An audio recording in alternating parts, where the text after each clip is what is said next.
C'est donc le retour de News Marvel car ça fait ultra longtemps. Salut à tous et bienvenue dans cette vidéo dans le résumé toutes les news officielles et remarques qu'on a eu autour de l'univers Marvel durant toute cette semaine. Dans cette vidéo, je vais vous lister toutes les news et vous donner mon avis rapide après chaque news comme d'habitude et c'est parti. Selon le scooper Daniel RPK, il est dit que l'acteur John David Washington sera l'un des acteurs envisagés par Marvel Studios pour remplacer l'acteur Jonathan Majors dans les rôles de Kang le Conquérant. Bon, personnellement, j'ai pas encore vu l'acteur dans un film ou une série, mais vu son apparence, je suis sûr que ça peut aller. Toujours selon le scooper de l'RPK, il est dit que les personnages de Kaori vus dans la série animée What If saison 2 pourraient apparaître en live action dans 4 ans. Les personnages étaient super dans la série What If et le voir en live action sera toujours une bonne chose. Pour le film Deadpool 3, l'acteur Ryan Reynolds, l'acteur de Deadpool, a officiellement annoncé sur Instagram que le tournage de Deadpool 3 est terminé. Le film va arriver en juillet 2024 et le trailer peut arriver le mois prochain. Bon, avec toutes ces informations, le film commence un petit peu à me hyper. Pour Avengers, selon le scooper de RPK, il est dit que les plans de l'ancien scénariste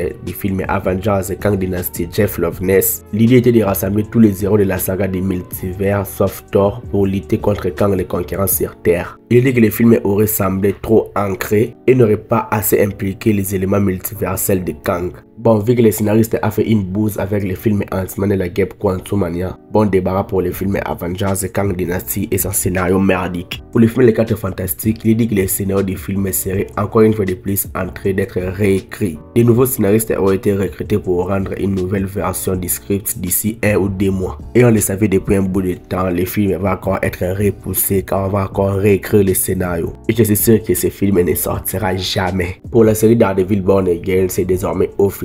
Karen Page et Foggy Nelson sont officiellement de retour. Car plusieurs photos du tournage ont été dévoilées, plusieurs images où on voit Karen Page, Foggy Nelson et Matt Murdock ensemble. Et ça fait extrêmement plaisir de voir ce trio. Il est aussi dit que l'acteur Wilson Bentel reviendra en tant que le personnage de Bullseye ou Benjamin Poindexter vu dans la saison 3 de la série Daredevil. Personnellement, j'ai adoré les personnages. Le cliffhanger de fin de la saison 3 de Daredevil nous avait teasé quelque chose. Et j'espère que c'est quelque chose on le verra dans la série Daredevil Born Again avec Bullseye. Selon le média Can We Get Some Toast, il est dit que les événements des 2 saisons de la série The Punisher seront mentionnés dans la série Daredevil Born Again. Et les événements de la série Echo avec les Kaid aussi. Bon, ça c'était évident. Pour le film Les Thunderbolts, il faut savoir que l'acteur de Becky Barnes, Sebastian Stan, a annoncé que les tournages du film Les Thunderbolts commenceront dans environ 1 mois, soit avant le mois de mars. Vu les tourneurs du film, je me hype de moins en moins. Selon le scooper Daniel RPK, encore lui, il est dit que le rôle de Sentry aurait été offert à l'acteur Lewis Pullman. Vu l'apparence de l'acteur, je suis sûr que ça peut aller aussi. Pour le film Spider-Man 4 DMC, contrairement à des récentes rumeurs, actuellement l'acteur Vincent D'Onofrio n'est pas en négociation pour apparaître dans le film Spider-Man 4. Donc je trouve que c'était assez logique mais c'était assez surprenant aussi. Kevin Feige et Tom Holland souhaitent que l'histoire de Spider-Man 4 soit plus terre à terre. Et contrairement à Sony, c'est débile déjà. De leur côté, ils souhaitent encore ramener des personnages de Tobey Maguire et d'Andrew Garfield pour une autre histoire multiverselle. Bref, encore une fois de plus que les gens de Sony sont des gens vraiment débiles.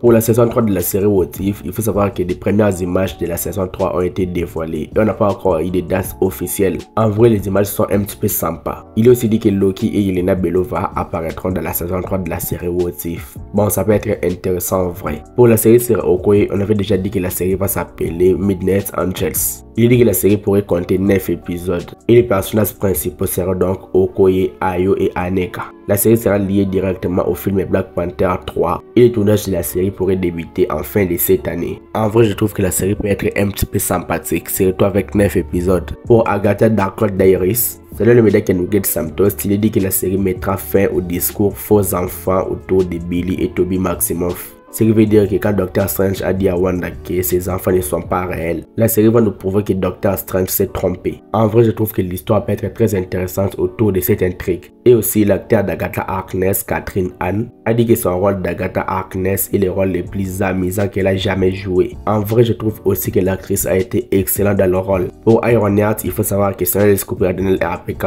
une grande partie de l'intrigue de la série se portera sur un braquage d'une entreprise technologique. Avant j'étais hypé par la série, mais maintenant avec toutes ces informations, ça me hype de moins en moins, tout comme The Thunderbolts. Pour le film Captain America 4, selon le scooper Daniel RAPK, les reshoots devront commencer en mai jusqu'à août 2024. Donc ce qui veut dire que le film ne sera pas repoussé. Pour la série animée Marvel Zombies, selon les médias Can Get Some Toast, il dit que Moon Knight devrait apparaître dans la série Marvel Zombies, mais ça ne sera pas Mark Spector. On pourrait donc avoir un nouveau Moon Knight, ce que je trouve totalement incompréhensible. Pour Ant-Man, il faut savoir que le film Ant-Man et le Guêpe Quantumania a reçu 4 nominations aux Razzie Awards.